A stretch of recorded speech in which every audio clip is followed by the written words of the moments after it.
Proprietorship है तो उसका भी आपका अग्रीमेंट डॉक्यूमेंट होता है। સાચી વાત છે। आप एलएलपी है तो वो भी आपके एक्ट के हिसाब से હા डॉक्यूमेंट्स બસ होते એમ हैं, કહે ને કે रजिस्ट्रेशन ભાई के, માં તો વારી જ तो જોઈએ, वो એપીએસ ના आपको ચાલે એમ देना તો होगा यहाँ ચાલે। पे आपके। तो ये बहुत ही कॉमन डॉक्यूमेंट है, आप जब भी हम्म। बिजनेस में होंगे तो आपको कहीं ना कहीं ये હા बस डॉक्यूमेंट बस देने बस पड़ते हैं। बस इसमें बस बस। जीएसटी के लिए अलग जगह दी गई है, बट હા यहाँ पे आपको ये सारे ચોક્કસ डॉक्यूमेंट ચોક્કસ ચોક્કસ। और ऑन एन एवरेज में एक चीज और ના बोलना આપણે તો चाहूंगा, अगर ઓનલાઈન જ आप લાવીએ सारे છીએ, તમે डॉक्यूमेंट्स ટેન્શન ના देते લેજો, हैं તમે तो રૂબરૂ મળો आपका એકવાર। लॉगिन जनरेट होने में અને જે बहुत कम જૂના टाइम પ્રોજેક્ટ लगता છે है। એનો કાગળિયો લઈને क्योंकि આવજો, જોઈ आप લઈશું अगर જે हसे। डॉक्यूमेंट जो मांगे गए हैं वो अगर आप आगे पीछे करेंगे तभी कमेंट्स रिसीव होते हैं, अदरवाइज તમારે જે नॉर्मली લેવું बहुत હોય स्ट्रेट એનો फॉरवर्ड કોઈ होता વાંધો નહીં, પણ उनके પહેલા सर પહેલા एक જૂના क्वेश्चन एक પ્રોજેक्ट कॉमन आ કેન્સલ जाता है કરાવી कि भाई अगर અને પછી આવજો, કેમ यहाँ કે पे जनरली નવામાં जो એને नए लोग રજીસ્ટ્રેશન हैं કરેલામાં આપણું થાય उनको तो बेसिकली एक नहीं। उनके पास जीएसटी भी शायद ही हो, एक करंट अकाउंट होगा, एक शॉप एक्ट હા लाइसेंस એ તો होगा, પણ આ તો तो ચોખ્ખું કહું તમને, उनके लिए કેમ કે कैसे આમાં શું होगा છે, सर? સરકારનું પોર્ટલ છે। હવે सर उनका સરકારે कोई भी अगर જે नए પોર્ટલમાં लोग તમે हैं तो वो एज ए રજીસ્ટ્રેશન કરાવો એ प्रोप्राइटर है तो પોર્ટલમાં प्रोप्राइटरशिप બીજી का વાર कुछ એપ્લિકેશન લે अग्रीमेंट होगा, નહીં, ठीक है, क्योंकि जब भी वो बैंक अकाउंट બરાબર। खुलवाए होंगे એટલે આપણે कुछ एक ક્લિયર તમને अग्रीमेंट કહું होगा છું, ही, પહેલાં कि એનું प्रोप्राइटरशिप કેન્સલેશન का કરાવી या દેજો, सेल्फ डिक्लेरेशन પછી आप તમારું બુકિંગ થઈ डालो। જશે। હા तो बेसिकली जेडा की तरफ से એ उनको जो હાલશે चाहिए હોય। कि जो भी अप्लाई कर रहा है वो कंपनी का ઓનલાઈન अपने છે, कंपनी ઓનલાઈન का કરાવી एक नाम દેજો। रखा है, वो प्रोप्राइटरशिप જઈ होगी તમે या એપ્લિકેશન આલી ને प्राइवेट लिमिटेड होगी આ या લેવા માટે કઈ આલ્યું? पब्लिक लिमिटेड कंपनी होगी, लिमिटेड कंपनी। तो जो भी उस कंपनी के रिलेटेड आपका લા એવું નહીં કહેતો, इन्फॉर्मेशन का આ document, ઇન્ક્વાયરી કઈ દી जनरेट કરી ठीक તમે? है, वो हमें यहाँ पे सबमिट करना है। तो जो प्रोप्राइटर है उनका प्रोप्राइटरशिप હેમિક ને મારું નામ આલજો, હેમિક ને मारू नाम आलजो, बराबर। अगर ये इन केस ऊर्जा की स्रोत नो इवन ऑनर है ने इन केस हेमिक। की अगर ऐसा हाँ, उन्होंने डॉक्यूमेंट हाँ। डाला तो उधर से जेडा के ऑफिसर्स શું નામ બેડવા? क्लियरली रिप्लाई भी कर देते हैं कि ये एडिशनल डॉक्यूमेंट चाहिए। એવું बट છે એમ ને? 90% टाइम पे अगर आप ये सारी શું चीजें કરત दे છું? रहे हैं तो आपको हाँ हाँ हाँ दिक्कत बराबर नहीं बराबर। होगी। अच्छा पुलकित सर, इसमें एक और क्वेश्चन ले लेता हूँ। अभी जैसे नए जो लोग रहेंगे, नए एंटरप्रेन्योर्स बराबर, जिन्होंने अपना बराबर। अभी अभी हाल ही में बिजनेस स्टार्ट किया है, हारू हारू तो सरस सरस। उनको ये रजिस्ट्रेशन हाँ, मिलने हाँ, में खासा વાંધો दिक्कत નહીં, तो नहीं होती કરાવી है? દેજો क्योंकि કેન્સલ। अगर हम समझें એટલે આ ઓનલાઈન कि भाई પ્રોસેસ ये છે, तो एक જઈ बिजनेस તમે स्टार्ट करने के ગયા लिए चाहिए, ઇન્ક્વાયરી लेकिन આલી इसके ને, बाद जो नेक्स्ट स्टेप होगा वो અહીં જઈને DOB ઓનલાઈન लेता है, ઇન્ક્વાયરી यानी कि આલી ને, એમાં सब्सिडी જઈને वाला ફરીથી होगा। કેન્સલેશન तो નું पहले કરાવી तो કરાવી ये દેજો, तो होना ही એપ્લિકેશન चाहिए કેન્સલ થઈ हमारे જશે। से। હા सर ऐसा नहीं है, दोनों इंडिपेंडेंट एक्टिविटी है सर, ठीक है। आप सब्सिडी पे अगर મેં जाते કીધું हैं તો तो ખરું वहाँ पे યાર आपको કે તમને EY કરિયાલવાનું के ના थ्रू નહીં, પણ તમે કેન્સલેશન ના કરાવો હું કઈથી નવું નાખી શકું? फाइनल हो गए આમાં શું હોય, जुवेनल સરકારની પ્રોસેસ હોય કે તમારી પરમિશન ના હોય, પેલાની પરમિશન ના હોય તો કેન્સલ ના થાય, અને કેન્સલ કરી છે એ અહીં પોર્ટલ પર મારે બતાવશે એમ हो કહું। सकता है नेक्स्ट में कोई और भी हो हाँ जुवेनल ना। के, बट हाँ, वो नोडल भी, हाँ। एजेंसी जो है इसमें जुवेनल है, हाँ। उनकी तरफ से फिर अगर आप पैनल हो गए तो आपको वही आपको ત્રણ નહીં તમે 30 આલો, મેં તમને જે કીધું એ પ્રમાણે આપણું મટીરિયલ છે, તમે ઉપરથી 3000 વધારે આલશો શું? આપણે માલના પૈસા લઈએ, બીજું કશું નહીં, સમજો ભાવના પૈસા નહીં લેતો। એ હેમિક તમને છે ને જિંદગીમાં વારી એને વેચીને વેચે નહીં, ઊર્જા સ્ત્રોત વાળો, હું તમને ચોખ્ખું કહું। હા એ બધું કેમ એવું ચીલા ચાલુ માલ વાપરાય, એની તાકાત જ નહીં માલ હારો આલવાની ગ્રાહકને, હું તમને ચોખ્ખું કહું, બરાબર। અને એ છે ને હેમિક ઊર્જા સ્ત્રોતનો પાર્ટનર છે, अपलोड कर दीजिए और आपका સમજ્યા? ઊર્જા સ્ત્રોત અહીં કઈ વિદ્યાનગર। आगे प्रोसेस हो जाता है। सर हाँ फटाफट दो तीन हाँ क्वेश्चन बराबर, फटाफट તમે ले लेते પૂછી हैं। કે એનો મેન ઓનર હેમિક પટેલ। एक तो है कि भाई मितेश जोशी साहब का क्वेश्चन है, हाँ। इलेक्ट्रिकल कॉन्ट्रैक्टर लाइसेंस इंपॉर्टेंट ના है ના क्या બેડવાનો નહીં, इस ખેડાનો registration છે। में? सर इस रजिस्ट्रेशन पे नहीं है, ठीक है, क्योंकि ये आपका जेडा, जैसे मैंने पहले बताया कि ये जेडा का एप्लीकेशन रजिस्ट्रेशन के लिए બધું નોખ્યું હોય, પણ એનું મેન વસ્તુ તો માર્કેટમાં ચાલતું ના હોય, ફેક્ટરી નાખીને બેહો પણ વારી જોડે હોમે ધુરંધરો પડ્યા હોય, શું કરવાનું?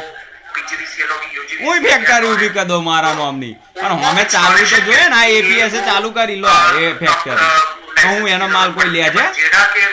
હોમે ધુરંધર અદાણી વારી પડી હોય, આ લોકોનો શું ક્લાસ નાના નાના ओके બચ્ચા। सर, एक और लास्ट इसी का एक और क्वेश्चन लेते हैं। नक्षत्र हमने एम कहा कि भाई हीरो होंडा અને બજાજ, लॉगिन डिटेल्स બરાબર ભાઈ, આ ટીવીએસ ને બીવીએસ ને બધી કંપનીમાં પણ ઘરાક તો હીરો હોન્ડા હોતું હોય, શું કરવાનું? Products for new installation. એટલે ક્વોલિટી બોલે માલ।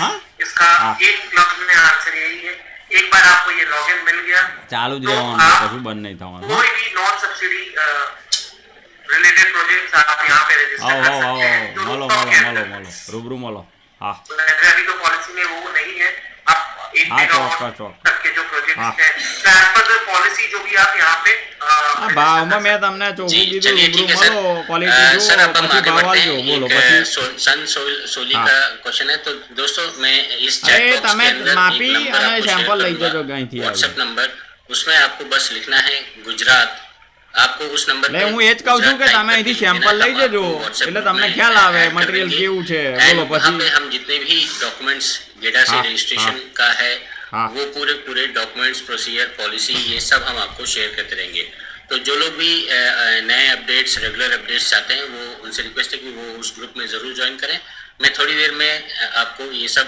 आपको यहाँ पे ये चैट बॉक्स में डालते रहूँगा तो let's proceed with further steps Pulkit sir ji sure, हाँ मैं अपना स्क्रीन शेयर करता हूँ जब तक स्क्रीन शेयर होता है तब तक मैं आप सबसे एक ही रिक्वेस्ट करूंगा कि भाई आपको हमारा प्रोग्राम कैसा लगता है yes good no good not good है लाइक्स तो कर दीजिए है चलिए आगे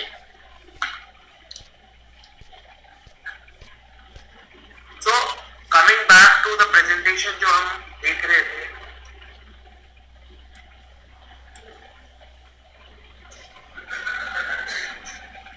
सर फुल स्क्रीन यस, सो हम लोग यहाँ पे देखा कि इंस्टॉलर का रजिस्ट्रेशन कैसा होता है, ठीक है। इंस्टॉलर रजिस्ट्रेशन के बाद अगर आप देखेंगे तो जेडा का जो पोर्टल है इंडिया का one of the most automated portals में है और इंडिया में सबसे पहले ये पोर्टल डेवलप होके इतने सारे प्रोजेक्ट्स को हैंडल कर रहा है। आज के डेट में ऑलमोस्ट 600 मेगावाट के ऊपर के प्रोजेक्ट यहाँ पे रजिस्टर्ड है, ठीक है। ये हर एक डिस्कॉम के division up to division level ये पोर्टल का एक्सेस है। तो जैसे ही आप यहाँ पे डालते हैं application, immediately on the same day ये सेम रियल टाइम पे ये डिस्कॉम के जो कंसर्न ऑफिस है वहां पे पहुंच जाता है। इसमें ऑनलाइन ऑलमोस्ट 750 से ज्यादा सब डिविजन डिस्कॉम के कनेक्टेड है। सीईआई का पोर्टल यहाँ पे कनेक्टेड है, तो आप सीईआई में अगर कुछ सीईआई हो गया chief electrical inspector of Gujarat, इनका पोर्टल आपको वहां पे भी ड्राइंग अप्रूवल और ये इंस्पेक्शन के लिए डालना पड़ता है। तो आप वहां पे जैसे ही अप्रूवल मिलेगा आपको जेडा के पोर्टल पे उसका अपडेट आ जाता है। पेमेंट गेटवे है, almost in the entire process आपको 28 से 30 एसएमएसेस आते हैं for update of each step. So you are well aware कि आपका अगर कोई कमेंट भी आया है तो आपको इमीडिएटली पता चलेगा। ऐसा नहीं है कि कहीं किसी ऑफिस में या प्रॉब्लम हुई आपके डॉक्यूमेंट में तो वो फाइल में पड़ी हुई और आपको पता नहीं। यहाँ पे आपको विद इन सेकेंड्स आपके मोबाइल पे एसएमएस आ जाएगा और ईमेल आ जाएंगे कि ये कमेंट रेज हुआ है इस ऑफिस से।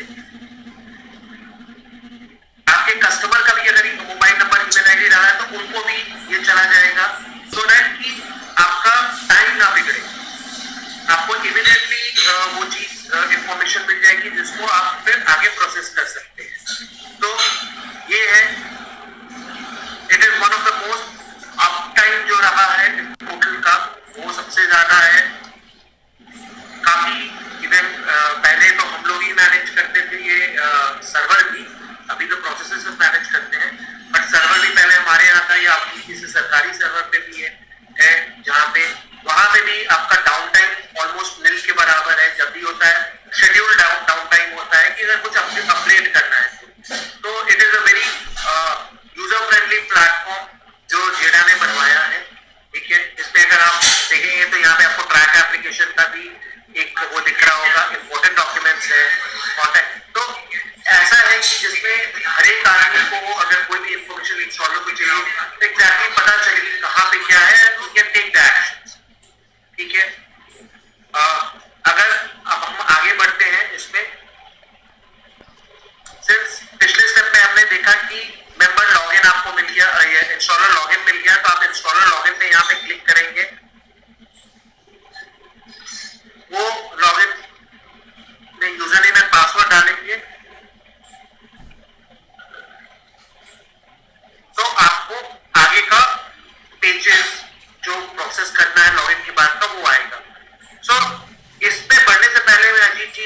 जो प्रोसेस फ्लो चार्ट है ना वो एक बार दिखाना चाहूंगा, सो दैट कि एवरीवन अंडरस्टैंड्स कि how the system is working, और फिर वो आगे पोर्टल पे देखेंगे तो वो क्विकली इसको ग्रैस्प कर पाएंगे। जी सर, डेफिनेटली सर। सो सबसे पहले जैसे आपको लॉगिन मिला, आपने स्टार्ट किया, ठीक है, ये पोर्टल जब बनाया गया सर तो बहुत ही इस चीज का ध्यान रखा गया कि किसी कंपनी जो एक बहुत इंपॉर्टेंट पार्ट है इन पूरे सोलर वैल्यू चेन में, उनको इंफॉर्मेशन जो है वो सही से मिल पाए, सो दैट कि they can work more efficiently. तो जब आप देखेंगे कि सबसे पहले आप लॉगिन हुए, लॉगिन का प्रोसेस बहुत सिंपल है। उसके बाद आप installer generates application on behalf of the consumer. तो गुजरात में जेडा हो गया या जीवनल हो गया, यहाँ पे अमूमन देखा गया कि मोस्टली जो कंज्यूमर्स है वो ईपीसी कंपनीज को ही एप्लीकेशन दे देते हैं और वो लोग फिर एप्लीकेशन कंज्यूमर के बिहाफ पे सबमिट करते हैं। तो एज ए ईपीसी कंपनी आपको जब ये लॉगिन मिलेगी, आप इसमें लॉगिन करेंगे और इसके अंदर आप एक अपना यूजर नेम पासवर्ड डाल के एक प्रोजेक्ट क्रिएट करने जाएंगे, तो आपको न्यू एप्लीकेशन का ऑप्शन है, या आप किसी के यहाँ एडिशनल सोलर लगाना है तो वो भी ऑप्शन है। तो आप जैसे ही एप्लीकेशन फॉर्म खोलेंगे तो उसमें आपको बेसिक डिटेल्स पहले डालनी है कि प्रोजेक्ट का नाम क्या है, क्या कोऑर्डिनेट है, आपका बेसिक इलेक्ट्रिसिटी एवरेज बिल क्या है और एवरेज कंजम्पशन क्या है। ये पेज में एंट्री करने के बाद आपको पेज 2 ओपन होता है जिसमें आप डिस्कॉम रिलेटेड डिटेल्स, तो यहाँ पे आपको कंज्यूमर अपना डिस्कॉम सेलेक्ट करना है। सो लेट्स से कि अगर आप टॉरेंट पावर अहमदाबाद के कंज्यूमर के बिहाफ पे आप ये सबमिट कर रहे हैं तो उसमें टॉरेंट पावर का आप ड्रॉप डाउन सेलेक्ट करेंगे, कंज्यूमर नंबर डालेंगे और सर्च का बटन दबाएंगे। तो कंज्यूमर रिलेटेड जितनी डिटेल्स हो गई, उनका नाम क्या है, कॉन्ट्रैक्ट लोड क्या है, ये सारी चीजें टॉरेंट के सर्वर से सिस्टम से यहाँ पे आ जाएंगी।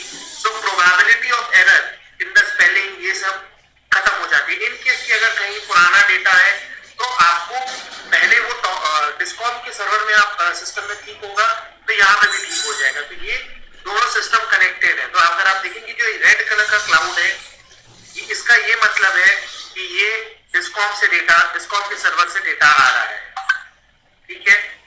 दूसरा अगर हम देखेंगे कि एप्लीकेशन फॉर्म जनरेट हो गया तो इसमें 2 स्टेप है वेरिफिकेशन का, ठीक है। इस 2 स्टेप में पहला हमको एक ओटीपी वेरीफाई करना होता है जो आपके कंज्यूमर के मोबाइल पे जाएगा। जो भी आपने एप्लीकेशन में कंज्यूमर का मोबाइल नंबर डाला है उस पे जाएगा। इसमें एक चीज ध्यान रखने वाली है कि कंज्यूमर मोबाइल नंबर, एक नंबर पूरे सिस्टम में 3 बार से ज्यादा नहीं यूज हो सकता। तो लेट्स से कि मेरे को घर पे सोलर लगवाना है, मेरे 3 घर है, मेरे 4 घर है, लेट्स से मैंने 4 एप्लीकेशन डाली तो 3 में ही मेरा मोबाइल नंबर, एक मोबाइल नंबर यूज हो सकता है। चौथे के लिए आप मेरे को दूसरा मोबाइल नंबर डालना पड़ेगा, ठीक है। तो ये एक चीज है जो ईपीसी कंपनी को ध्यान रखने की है। तो इससे क्या होगा कि आपको कंज्यूमर का ही आप मोबाइल नंबर डालिए और किसी के पास 3-4 घर है तो आप उनके घर के किसी दूसरे मेंबर का मोबाइल नंबर लेके डाल दीजिए तो चलेगा। लेकिन आप एक सिस्टम में एक मोबाइल नंबर 3 बार से ज्यादा नहीं यूज हो सकता है। तो ओटीपी वेरिफिकेशन जाएगा आपके कंज्यूमर के पास और उसके बाद जब इसी के साथ आपको एक एप्लीकेशन जो आपने ऑनलाइन भरा है उसका एक पीडीएफ जनरेट हो जाता है जो आपको डाउनलोड करना है, अपने कंज्यूमर से साइन कराना है, आपको खुद साइन करना है और उसको वापस अपलोड करना है। तो आप जैसे ही अपलोड करेंगे तो ये आपका पहला स्टेप जो है एप्लीकेशन सबमिट, ये पूरा हो जाएगा। इसके पहले तक वाली स्टेज जब तक आप अपलोड नहीं करेंगे तब तक क्या है कि ये एप्लीकेशन बस आपको दिख रही है, it is an application creation stage. जैसे ही आप सबमिट करेंगे तो ये डिस्कॉम, ये जेडा के लॉगिन में रिफ्लेक्ट होने लगेगी। फिर अगर जेडा को वहां पे अप्रूवल देना है, अगर based on the category of the project जैसे है तो वो होगा, या और वो सेल्फ वो अप्रूव हो गए हैं। उसके बाद आपको पेमेंट करना होता है कि registration fee based on category जो मैंने पहले बताया वो आपको पेमेंट होगा। उसके बाद फिर डिस्कॉम के पास भी जाता है पैरेलली, तो डिस्कॉम उसको वेरीफाई करेगी फील्ड में जाके कि क्या इतना जो नेट मीटरिंग चार्जेस जो हम लोग बोलते हैं इन द इंडस्ट्री, तो बेसिकली वो फीजिबिलिटी चेक करती है कि वहां पे सोलर कितना ऑलरेडी कनेक्टेड है और क्या एनहांसमेंट का कॉस्ट आएगा। उसके बेसिस पे एस्टिमेटेड कोटेशन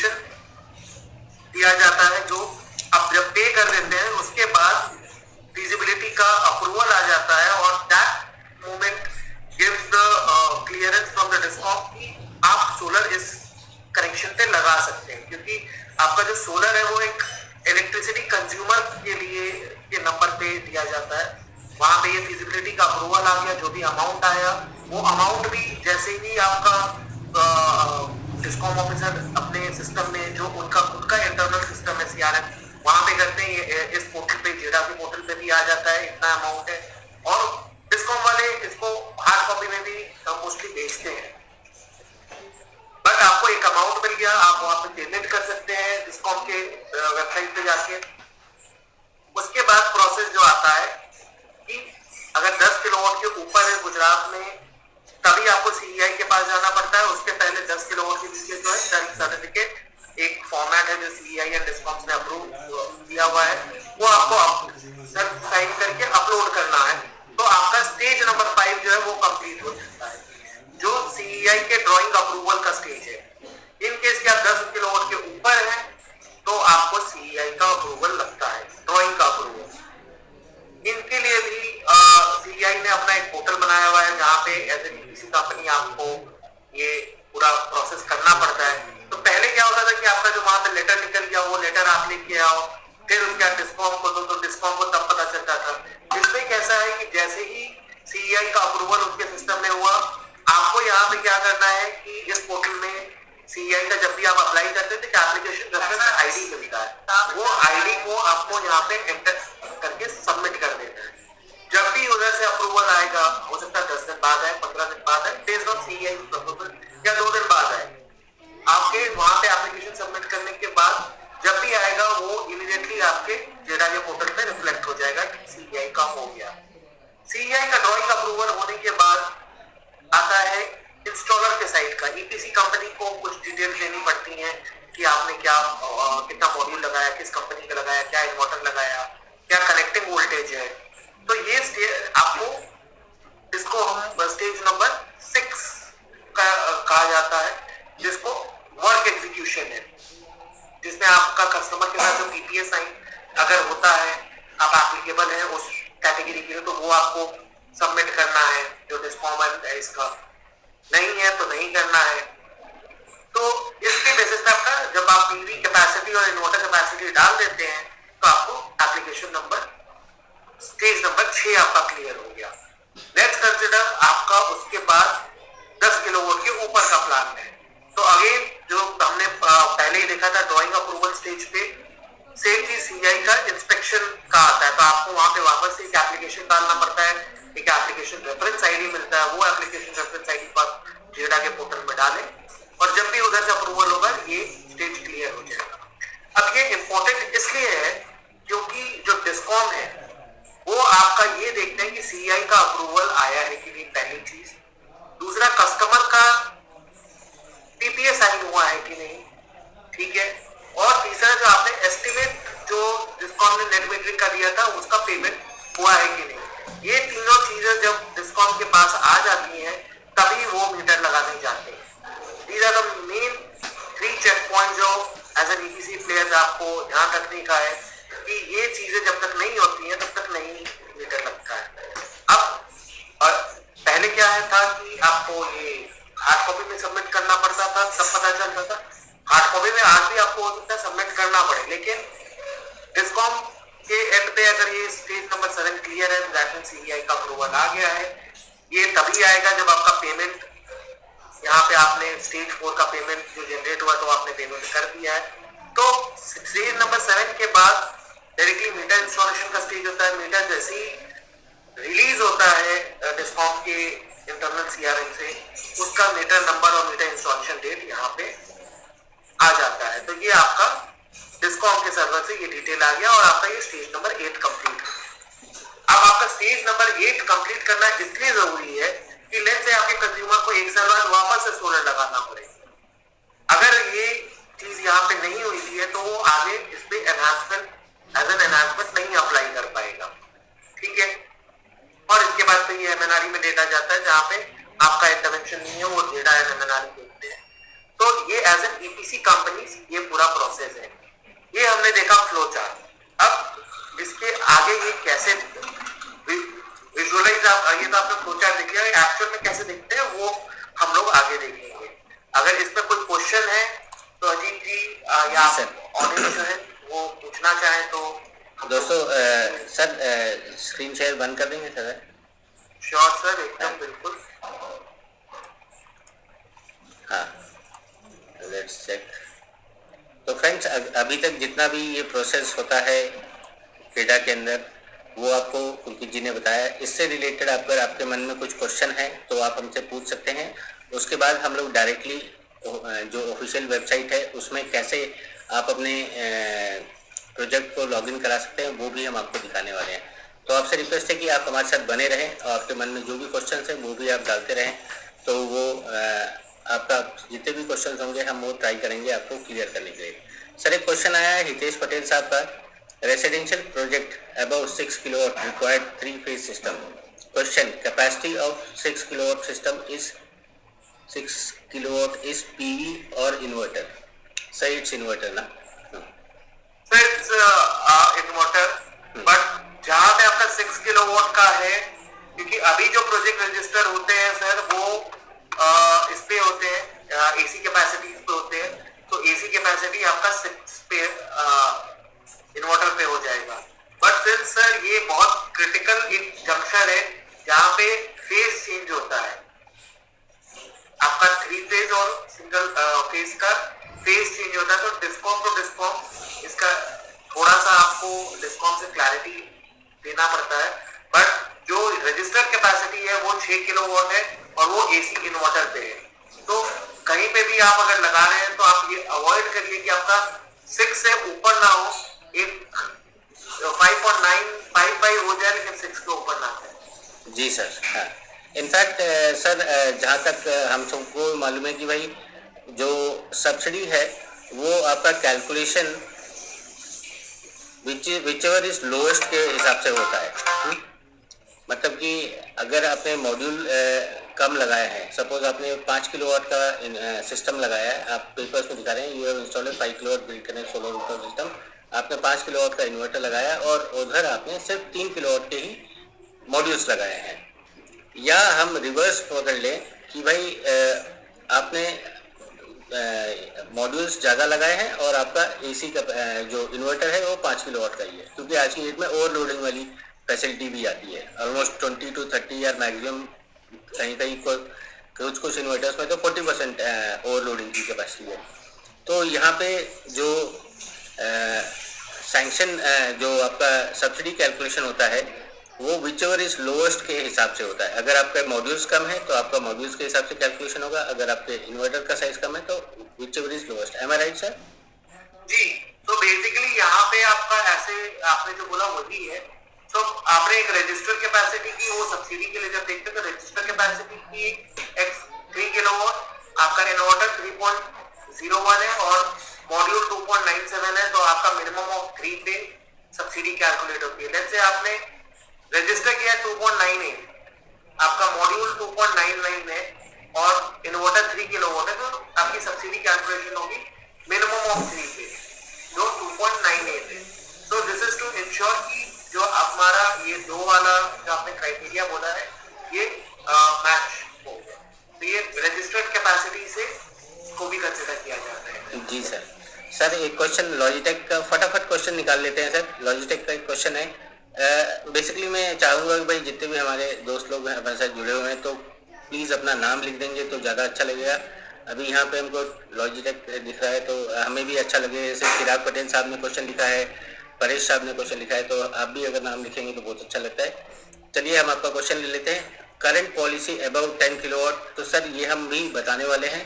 पहले हम ये एक एक करके समझ लें कि भाई कैसे रजिस्ट्रेशन होने वाला है। हम फ्लो से चल रहे हैं। अभी तक हमने गेडा के प्रोसीजर्स को समझ लिया है, क्या होता है, कैसे फॉलो होता है, फ्लो चार्ट हमने समझ लिया है, गेडा में रजिस्ट्रेशन कैसे होता है ये हमने समझ लिया है। अब हम समझने वाले हैं कि भाई आप अपने प्रोजेक्ट को गेडा की वेबसाइट में रजिस्टर कैसे कर सकते हैं। It's a sequence. आपसे रिक्वेस्ट है कि आप सीक्वेंस के हिसाब से बने रहें।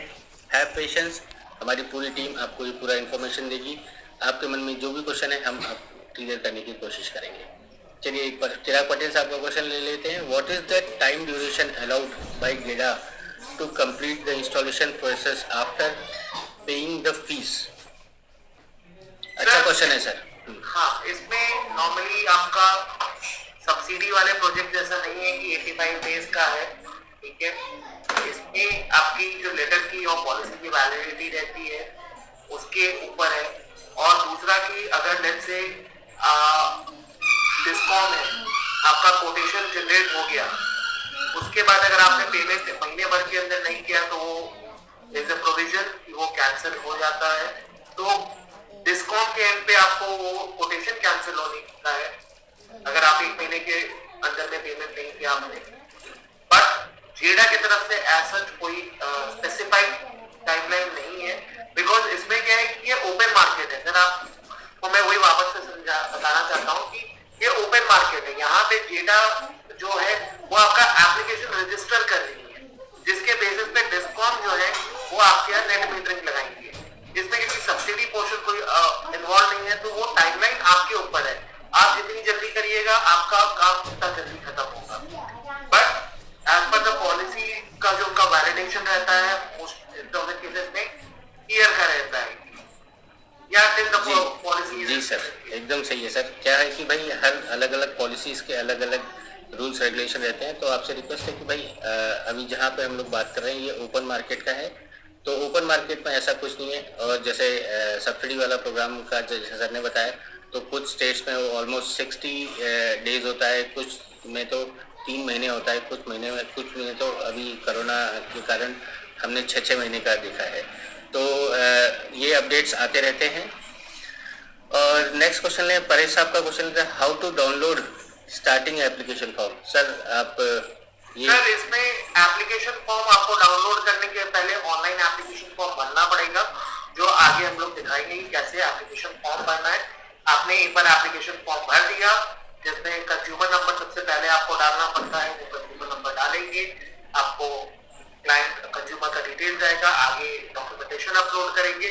उसके बाद आपने जब वो पूरा प्रोसेस कंप्लीट कर दिया है तो सिस्टम जनरेटेड एक फॉर्म जनरेट होता है, जिसको आपको मैं आगे दिखाऊंगा कि कैसे डाउनलोड करना है और कैसे अपलोड करना है। जी सर, एकदम सही है। और अभी एक मोहम्मद हुसैन फ्रॉम अहद एनर्जी, उनका है कि please kindly guide me 500 kilowatt rooftop GEDA and GEDA policy.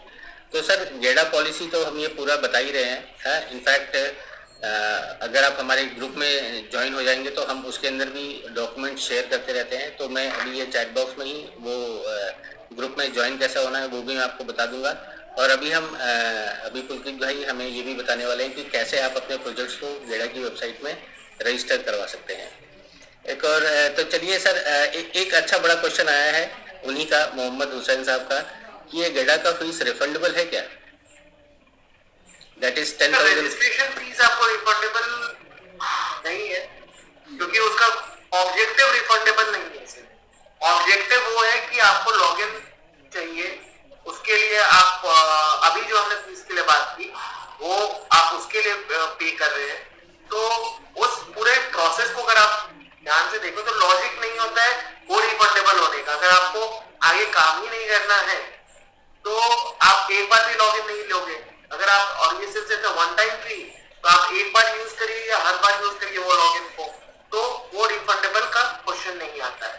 दूसरी जहां बात रही एप्लीकेशन के अगेंस्ट में, तो एप्लीकेशन के अगेंस्ट में भी अभी तक तो मैंने नहीं देखा है कि रिफंड का, but case to case basis के लिए वो, क्योंकि this comes under the prerogative of GEDA office, तो इस पर मैं कमेंट नहीं करना चाहूंगा कि ये रिफंडेबल है या नहीं, बट अभी तक तो मैंने नहीं देखा है कि ऐसा।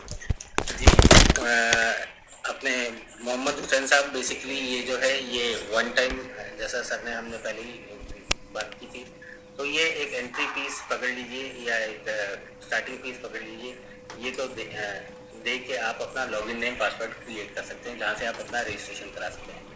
कुछ और क्वेश्चन है सर, यश प्रजापति साहब का है, सर मेरा एक 10 किलोवाट एंड 12.5 किलोवाट का सोलर प्लांट का गवर्नमेंट टेंडर है, उसमें मुझे नेट मीटरिंग के लिए अप्लाई करना है, तो मेल DGVSL।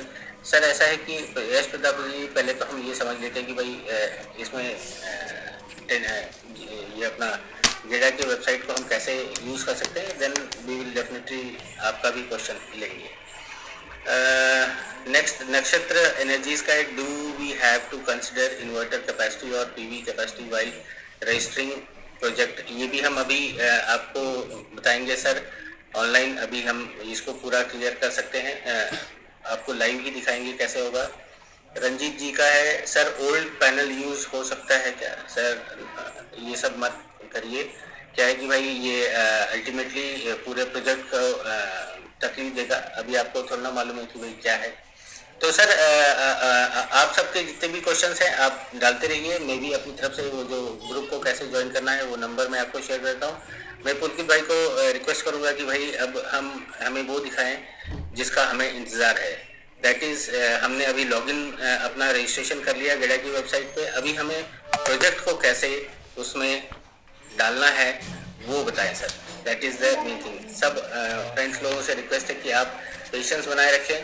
आपको जो भी आपके मन में क्वेश्चन होगा वो आप उस पर डालिए, लेकिन पहले समझ लीजिए फिर उसके बाद, क्योंकि एक एक चीज़ पुलकित भाई हमको समझाने वाले हैं live. Over to you sir. जी sir, thank you. So as आपने बताया सर कि पहले के जो प्रोसीजर्स थे हमने वो डिस्कस कर लिया। नेक्स्ट ये हमने थ्योरेटिकली देख लिया कि प्रोसेस क्या है। अब आगे हम लोग देखेंगे कि इसको करते कैसे हैं। तो सबसे पहले हमारे पास यूजर नेम पासवर्ड आ जाता है, ठीक है। अगर मैं आपके ईमेल पे ये पासवर्ड एंड यूजर नेम आता है, आपको यहाँ पे इंस्टॉलर लॉगिन पे क्लिक करना है। इस जगह पे आप इंस्टॉलर लॉगिन पे क्लिक करेंगे। यहाँ पे आपसे यूजर नेम पासवर्ड मांगेगा। गलत होगा तो नहीं आएगा, सही होगा तभी आएगा। तो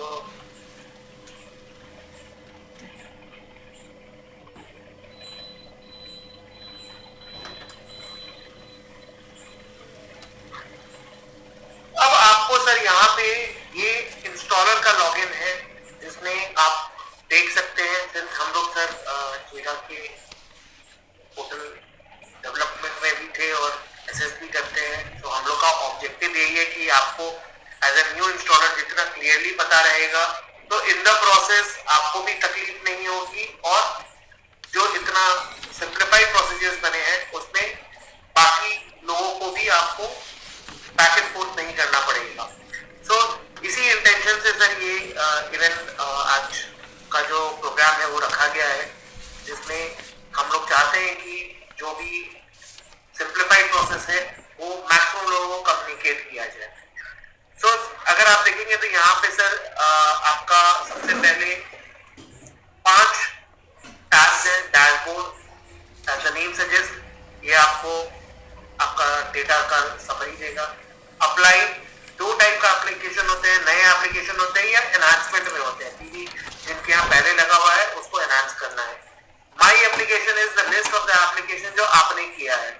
प्रोफाइल के अंदर में आपको पासवर्ड चेंज करने का ऑप्शन है, कॉन्टैक्ट करने का है, कॉन्टैक्ट अस का है, लॉग आउट या आपका अपना खुद का प्रोफाइल। रिपोर्ट्स में सिर्फ ये पहले जेडा का सब्सिडी प्रोग्राम के लिए भी यूज होता था, तो यहाँ पे सब्सिडी का भी रिक्वेस्ट है। MIS है, जो भी आपने प्रोजेक्ट किए हैं उसका एक MIS भी जनरेट होता है। नेक्स्ट है कि जो डिस्काउंट से रिलेटेड इंफॉर्मेशन है, क्योंकि वो ऑटो पे चाहते हैं, अगर आपको उसमें कुछ चेंज है तो यहाँ से आप रिक्वेस्ट जनरेट कर सकते हैं। कैपेसिटी रिडक्शन करना है तो उसके लिए आपको यहाँ पे ऑनलाइन रिक्वेस्ट डालते हैं, उसका आप अपडेट हो सकता है। अगर आप यहाँ नोटिस देखेंगे सर, तो जब भी एज ए न्यू इंस्टॉलर आप आए तो आपको यहाँ पे बहुत सारी चीजें गाइडलाइंस और ये फॉर्मेट्स मिल जाएंगे। जैसे अगर आप देखो format, board authorisation format, consent from consumer, consent from installer, तो अलग अलग जगहों पे आपको ये सारे फॉर्मेट्स के यूजेस हैं, तो उसके फॉर्मेट यहाँ दिए हुए हैं। गाइडलाइन के लिए मीटर इंस्टॉलेशन प्रोसेस, अगर आपने इन्वर्टर का फेज गलत डाल दिया, कुछ डिस्कॉम का डेटा अपडेट करना, उसका क्या गाइडलाइन है, रिडक्शन करना है कैपेसिटी, उसका क्या है। इंस्टॉलर का एक पूरा मैनुअल है जिसको आप पूरा आप देख सकते हैं, स्टेप बाय स्टेप जो हम लोग अभी दिखा रहे हैं उसका मैनुअल भी है। डिलीट अगर कोई आपको एप्लीकेशन करनी है तो वो कैसे करेंगे, ठीक है।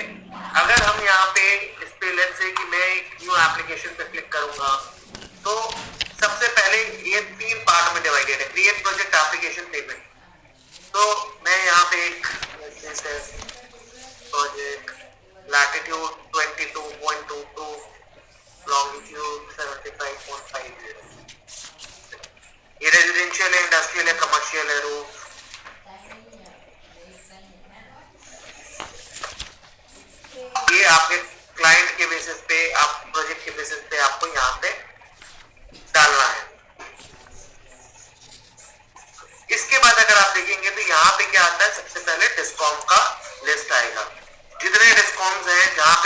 इधर वो दक्षिण गुजरात में हो या मध्य गुजरात में, उत्तर गुजरात, पश्चिम गुजरात, टोरेंट पावर अहमदाबाद, टोरेंट पावर सूरत, टोरेंट पावर दहेज। तो ये 7 डिस्कॉम जो है जिनके लिए आप एप्लीकेशन इस पोर्टल से कर सकते हैं। आप यहाँ पे दक्षिण गुजरात का डाल के यहाँ कंज्यूमर नंबर डालेंगे और ये सर्च बटन पे क्लिक करना है। तो उस केस में आपको वो किस डिवीजन में है, कितना कॉन्ट्रैक्ट लोड है, आपने भले ही पहले इंडस्ट्रियल सेलेक्ट किया था, हो सकता है वो रेजिडेंशियल का टैरिफ हो एज पर डिस्कॉम डेटा, तो वो ऑटोमेटिकली यहाँ पे रेजिडेंशियल सेलेक्ट होके आ जाएगा। तो आपको अगर पता है कि वो इंडस्ट्रियल है, रेजिडेंशियल है, तो आपको पहले डिस्कॉम में ये करेक्ट कराए तब आप एप्लीकेशन डालें। हो सकता है आपने पहले वाले पेज पे रेजिडेंशियल डाला, लेकिन जब डिस्कॉम का ये साइड से डेटा है तो ये इंडस्ट्रियल है, तो ये इंडस्ट्रियल हो जाएगा। नॉर्मल केस में discom provides the net metre, तो यहाँ पे है, बट कुछ डिस्कॉम ये भी बोलते हैं कि इंस्टॉलर कर सकता है। इस केस में आपको पीवी कैपेसिटी एसी में डालना है, डीसी में डालना है। आपके सोलर का इन्वर्टर का फेज क्या है, सिंगल फेज है, 3 फेज है। कंज्यूमर ईमेल आईडी जो नॉन मैंडेटरी है, बट आपके कंज्यूमर का ईमेल आईडी है तो आप उनको डाल दें। मोबाइल नंबर जो ये मैं बता रहा था कि एक मोबाइल नंबर कंज्यूमर का मैक्सिमम 3 एप्लीकेशन में यूज होता है, और इन द एंटायर प्रोसेस ये मोबाइल नंबर कभी नहीं चेंज होगा। तो अगर आप ये सोचेंगे कि मैं एक बार एप्लीकेशन सबमिट कर दूं और फिर जेडा में मेल करूं या जेडा में मिल के या ऑनलाइन रिक्वेस्ट करके ये मोबाइल नंबर चेंज होगा, तो ये नहीं होगा सर। आपका मोबाइल नंबर हमेशा इस एप्लीकेशन के साथ मैप रहेगा। तो एक मोबाइल नंबर 3 बार हो सकता है। इंस्टॉलर का ईमेल आईडी, मोबाइल नंबर, ये मल्टीपल टाइम्स आप यूज कर सकते हैं। इस जगह पे ये फर्स्ट नेम और लास्ट नेम, ये डिटेल जो है डिस्कॉम के रिकॉर्ड के हिसाब से आएंगी। एड्रेस भी जो डिस्कॉम के हिसाब से वो आ जाता है। आपको बस यहाँ पे डिस्ट्रिक्ट और पिन कोड, अगर जो मिसिंग डेटा है वो आपको एंट्री करना है। कम्युनिकेशन एड्रेस अगर सेम है तो आप यहाँ पे क्लिक कर दीजिए। इस जगह पे आपको फोटो, अगर आप रेजिडेंशियल का, क्योंकि नॉन सब्सिडी में रेजिडेंशियल भी लगता है, रेजिडेंशियल है तो कंज्यूमर का फोटो आपको लगाना है जिनके नाम पे इलेक्ट्रिसिटी बिल है। इन केस की आपके इंडस्ट्रियल है तो जो भी प्रोप्राइटर, डायरेक्टर जो भी है उस ऑर्गेनाइजेशन के, उनका फोटो बिल लगाना है, फोटो लगाना है। लेट्स से कि गवर्नमेंट का एप्लीकेशन है तो ये सब तक करने के बाद आपको ये है कि अगर गवर्नमेंट का एप्लीकेशन है तो आपको ये टिक कर देना है, ठीक है। तो ये as a government application submit होगा। अगर ये टिक नहीं है तो ये गवर्नमेंट एप्लीकेशन नहीं, नॉर्मल एप्लीकेशन की तरह सबमिट होगा। Whether the premises is owned or rented, अगर रेंटेड है या ओन्ड है, तो ये चीज को आप बहुत ध्यान से रखिए, एंटर करना है कि अगर ओन्ड है तो आपका जो नीचे अगर आप देखेंगे तो प्रेमाइसेस ओनरशिप डिटेल्स यहाँ पे मांगी गई है। तो ये डॉक्यूमेंट अगर ओन्ड है तो आपने जिनका इलेक्ट्रिसिटी बिल है और ये नाम दोनों मैच होना चाहिए। अगर नहीं होगा तो फिर आपको कमेंट्स आएंगे कि इसको रेक्टिफाई करने के। अगर लेट्स से रेंटेड है तो उसका ऑथराइजेशन और या जो भी आपको प्रूफ देना होगा कि जिनकी भी वो रूफ है, they have agreed to give an this roof for uses of solar to this person, तो एनओसी आपको लगेगा। तो ये आपका डॉक्यूमेंटेशन क्लियर होना चाहिए। यहाँ पे इलेक्ट्रिसिटी बिल की कॉपी जो है 1 MB तक की आपको PDF अपलोड करनी है। पैन कार्ड नंबर और पैन कार्ड की कॉपी, ओनरशिप डिटेल्स, ओनरशिप की कॉपी। ओनरशिप में अगर आप देखेंगे तो any one of the municipal taxes with sale purchase deed, land ownership है, सोसाइटी लेटर, तो ये सारी चीजें आपको इसमें माननी होती है। कंपनी इनकॉर्पोरेशन रजिस्ट्रेशन सर्टिफिकेट और पार्टनरशिप डीड, ये आपको अपलोड करना होगा। Copy of the board resolution authorising for the signing of the project, तो अगर आपका कंपनी है तो बोर्ड रेजोल्यूशन लगेगा, या आपके मल्टीपल पार्टनर में तो एक आदमी को आपने ऑथराइज किया, उसका